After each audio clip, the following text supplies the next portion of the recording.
y'all, I'm done moving everything around, so I just wanted to share what makes sense to me, because it was kind of a lot the last video. I did end up keeping this stuff the way it was, because it's all sanitized, and so I did do that. I turned the fanny pack into a bleeding control kit with one of the Israeli bandages and the bleeding control kit from Los Angeles. I think that's for like the smart teams or something. I don't freaking know. So this is the bleeding control, so I can easily grab it if someone is experiencing really bad bleeding. The bleeding control kit does have gloves, but I'm probably going to go ahead and add some more gloves. I took the herbs out of here, and I'm going to add baby wipes into this packet, or this side. And yeah, there's a lot more room in here. I'm going to leave that in the car. And then this is going to be in the front seat for, you know, basic shit. I do have a little bit that could do bleeding control. I need to get some Neosporin, but we have different size bandages. The iodine Q-tips. We've got one of these abdominal things. It's another type of gauze. I've got 2 triangular bandages in here. One thing for the sprain, 1 package of gauze, 2 of these, and the CPR mouth guards. So I'm happy with this. Like I said, I do need some more Neosporin. I'm probably gonna get some like ibuprofen and shit. So what I'm gonna get, and I'm thinking about like a little crate from like the Dollar Tree, you know, like the little ones. Some ibuprofen for adults and children. I'm gonna get some, or Motrin for kids. We use Motrin in our house. Some sort of painkiller for both adults and kids, and then I'm gonna get some. I have some hydrogen peroxide. I'm gonna get some alcohol, and I think some more Bactrim. We use Bactrim on every like cut that Niall gets, and we've never run into anything in the Neosporin. So I'll do a Dollar Tree run.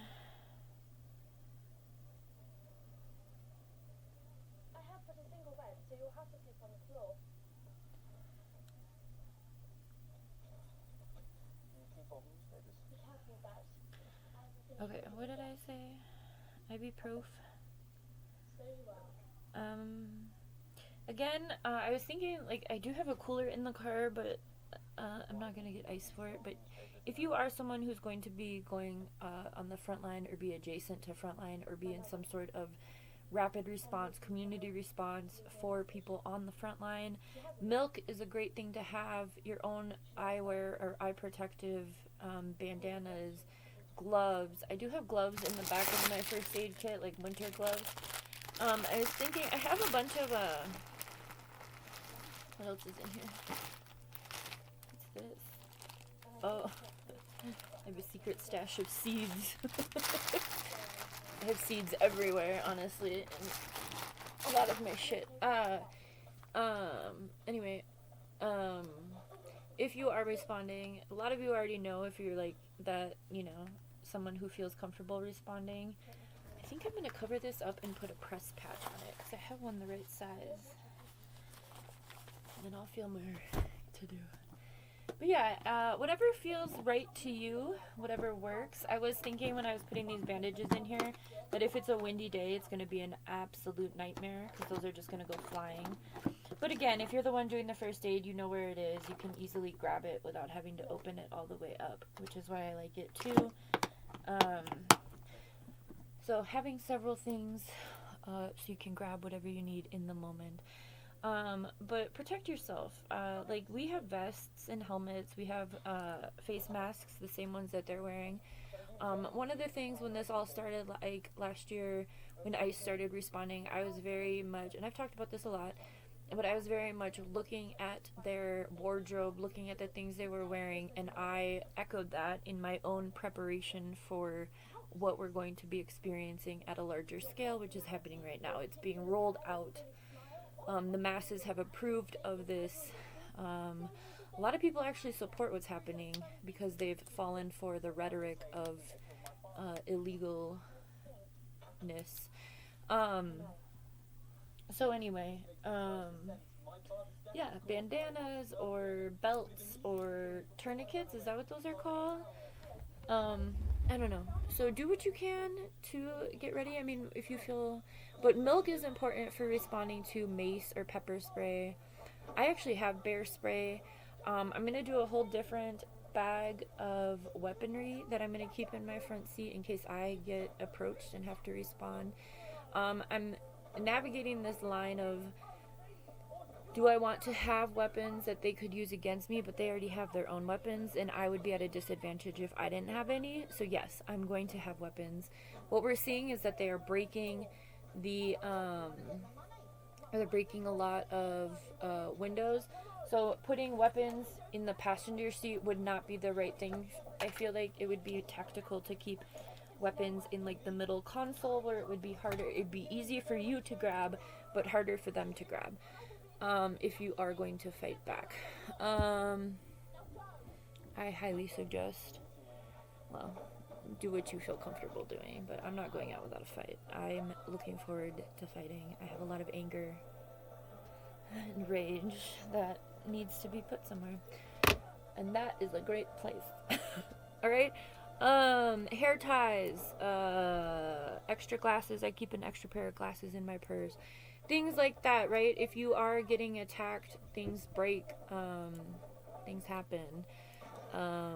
So do what you can to prepare for that. I have a whole playlist called Mommy Preps, and that's prepping for natural disasters, human-made disasters, war, evacuation, all of it. When I prep, I think about how could I create an environment that is comfortable enough for us. Like what would we need to be comfortable in a situation. So, I've prepped clothes and toiletries and first aid and housing stuff like yoga mats, sleeping bags. I have a toilet. It's all in suitcases. I prefer suitcases because I'm a mom. I keep my wagon in my car. I keep the canopy for the wagon in the car as well. In my car, in the middle part, because my kiddo is still little, I have the middle part between like the back seat and I have that full of stuff. I have a life jacket for Nile in case of flooding. I have a small cooler. I have water bottles for us. Did I tell you about the life jacket? I have a battery kit that can it has the battery starters and it also is a tire filler. I keep that in the back seat. I keep an extra bottle of antifreeze, an extra gallon of water. I also have my massage table in my car right now. I keep a backpack full of activities for Nile, so that if and when something happens, even if we just get stranded in the car. I think people can go into shock when there's a lot of stress, so we've got like a blanket. I've got a couple rugs in there that we could also use for different things. So we have to think about things a lot differently right now. We are under attack by our government, okay? And there's other governments and countries waiting in line to also attack us. As the civilians, we are going to be, the military has chosen to not honor their oath. The military is labeling us as the citizens as the domestic terrorists when that is completely ass backwards, okay? It's pretty obvious who the terrorists are in this situation. But again, watch V for Vendetta so you can understand the language of the word terrorist and how it's used. It's used to gain complacency and fear. And it's always used backwards, right? There's always a scapegoat for the people who are really doing the terror, right? Carrying out the terror. There's always a scapegoat for them to look to. How did she end up at the boarding school? I'm watching this movie. I'm really into. 11 made me fall in love with Millie Bobby Brown. So I'm watching Enola Holmes on Netflix. Well, I'm not really watching it, but it's on. So yeah, that's what I'm gonna do. That's what I've done. Again, if you're frontline, it's time to turn in your cardboard sign for actual tactical gear. I don't know what else to say about that. You see the people committing these violent acts with vests, with weapons, with helmets, with masks, with eye goggles. We also need to be having those things. I have one backpack that I'm probably going to go through today and make sure everything's cool, but I've showed you guys that before.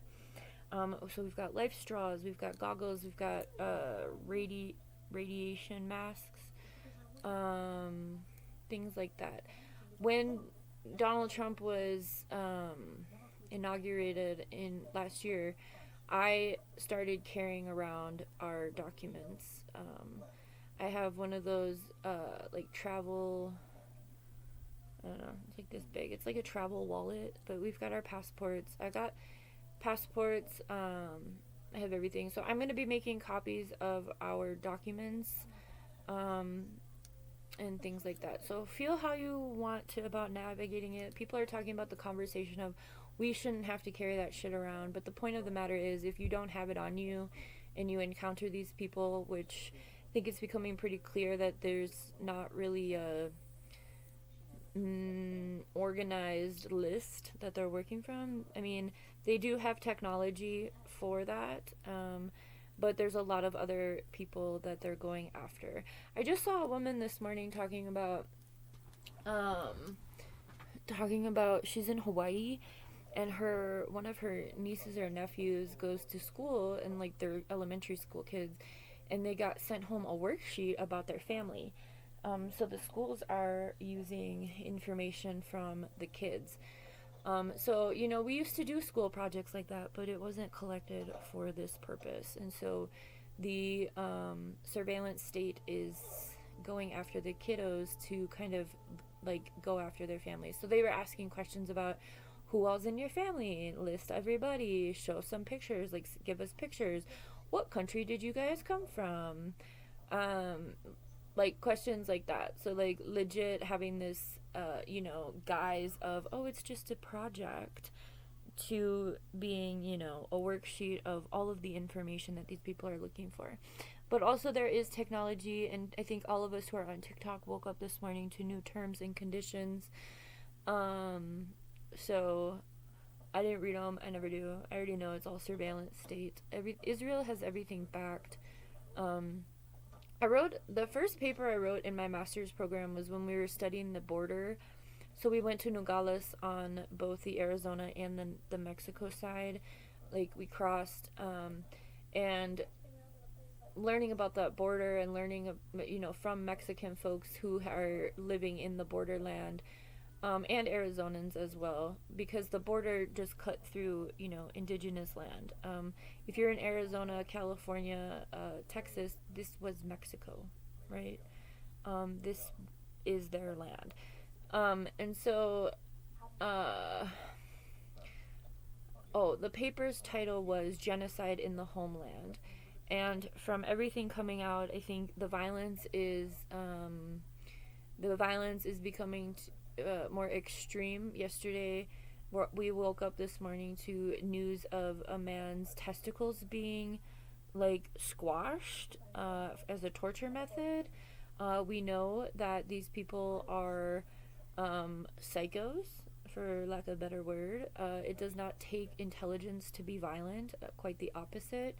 But as people who are not seemingly violent, I think it's important to do what we can. I also was just talking to a mommy friend, and I think it's important to kind of pull back our scope about this, especially for women and children. Not to be fearful, but to think of the reality. So Iran is talking about bombing the United States at this point. NATO is talking about dropping the United States, or they already have. Yesterday, the United States pulled out of the World Health Organization officially. I don't know if it was yesterday. I heard about it yesterday. But NATO, there's a lot of, NATO is like the European front, right? For the most part. And they are talking about dropping the United States if the United States goes after Greenland. So there's a few things happening. First of all, Americans, no one's coming to save us, but people are going to perpetrate the instability of this moment to gain control of either the land or us as the citizens, including the government themselves, right? So with men being taken, men and women and children are all being taken, but it started with men. So think about how it looks when a lot of men go places. They have the draft that's going to be enacted if they choose to continue going with Venezuela, or if there's a military front that takes on Greenland, because I guess Trump put in like I'm offering like, I don't know, 50 million or something, or 500 million to buy Greenland. But if that is not agreed upon, then I guess they're going to militarily attack it or whatever. Um, but all of that to say is, when the shifting of the population is happening right now, right? We are witnessing families being torn apart, people being taken, people being killed, people being incarcerated, people being forcibly removed. And so when that happens, so think of all of these families that have had the man of the house taken. What does that look like for the people who are remaining? How are they getting by? And then think about the next wave of men, predominantly men, going to be drafted, right? So the good men, or the people who aren't ICE agents, right? And I'm using men, I should be using people, but I think that our society, man on man is, you know, pretty, it's pretty, it's a well-known fact that men on men, right? Like, so like men can combat each other. But I think we do need to broaden that scope, because to include women, there's plenty of women ICE agents that we're seeing. But I think as far as, man of the house or protectors, there's this shift happening. So the men are being removed, because then the women and children are more vulnerable. Guesses that that's the point I'm trying to get at.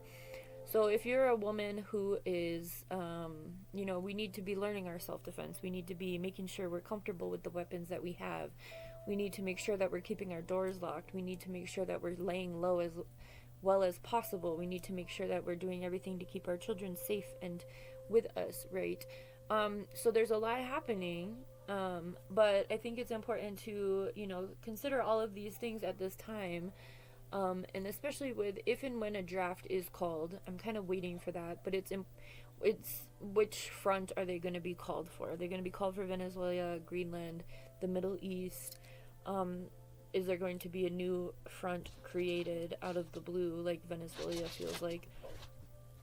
Are they going to go after, another Latin American country, right? What is this? What's the plan? But anyway, with the men being removed, it's easier to access women and children. So we need to be very real about that, and what that looks like for our realities. I know it's not a fun thing to talk about or think about, but it is the reality that we're finding ourselves in. And I think that this reality continues to repeat, because at this point in time, with access to information, there should not be any confusion or ignorance about what's going on. We should be hitting this head on. We should be like, oh, maybe we're the generation that can finally change this shit and make it stop, right? Why are there continuing to be world wars? Why? Because men are in charge, and they're all like running around to have like these.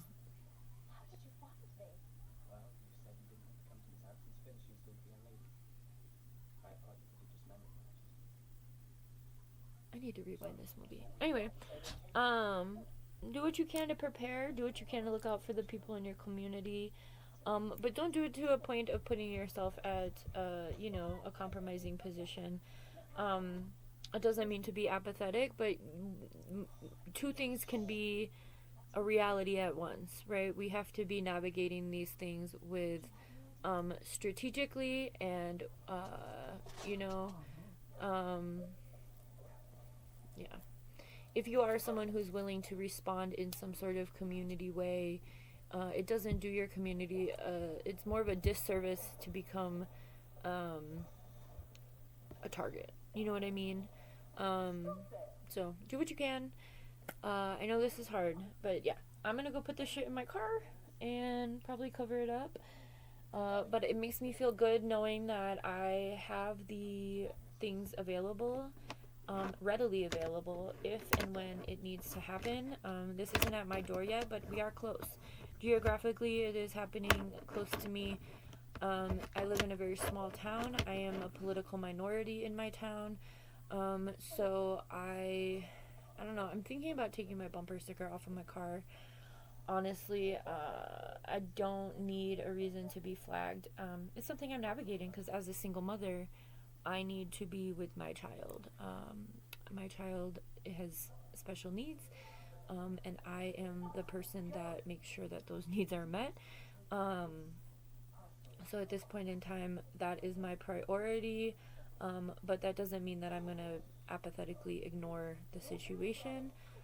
Again, do your own risk assessment consistently. As new information arises, continue to figure out where you can support or what you need to do. The other day I was like, oh, maybe I should get my 5-gallon water jugs filled. And I don't really feel like I need to quite yet. But, do I have batteries? Do I have alternative lighting systems? Things like that. I feel like there's lots of tactics of war that they could pull. This winter storm feels like the electric and heat and internet even might get cut for a lot of folks in the country. And if and when that happens, that is a green light for these forces to go in without anyone documenting and do whatever the fuck they want.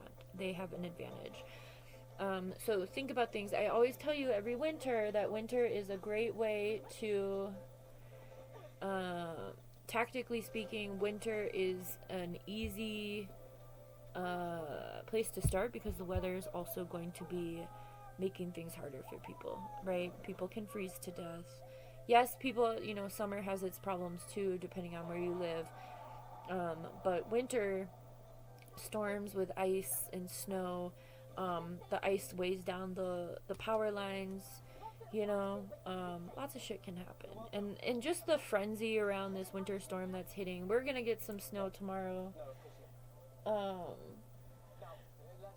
So yeah, keep blankets, kitty litter for getting out of ice,